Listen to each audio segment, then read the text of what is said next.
Magandang tanghali, kumusta po? Narito po ulit ang update natin para sa lagay ng ating panahon na kung saan gaya po ng inyong nakikita ay mayroon na din pong nabuong sama ng panahon o kaya po ay low pressure area dito po sa loob ng ating area of responsibility.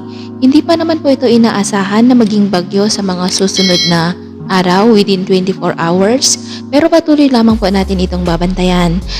Samantala, ang sama ng panahon naman po na nasa labas ng ating PAR ay posible din napapasok sa ating area of responsibility sa mga susunod po na araw.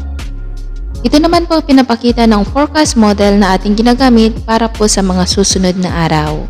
At para naman po sa lagay ng ating panahon ngayon, gaya po na inyong nakikita ay generally fair weather pa rin po tayo.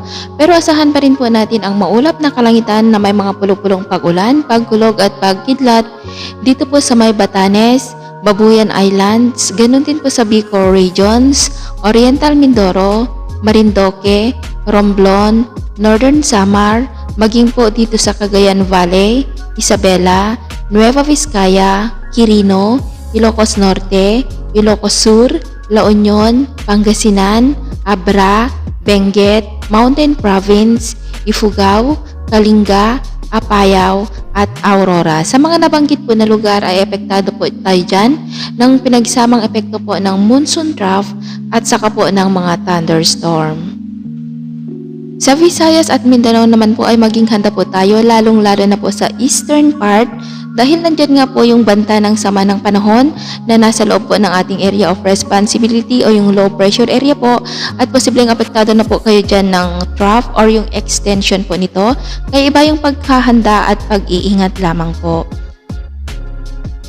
Sa ngayon din po wala pa rin tayong nakataas na gale warning signals, banayad hanggang sa katamtaman pa rin po ang mga alon sa ating karagatan maliban po dito sa silangang bahagi ng Visayas at Mindanao dahil nandyan nga po yung low pressure area kaya iba yung pag-ingat lamang po kung papalaot tayo para po makaiwas tayo sa mga sakunang pangkaragatan.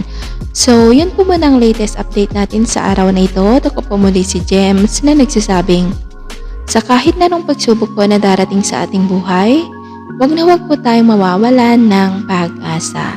Thank you and God bless!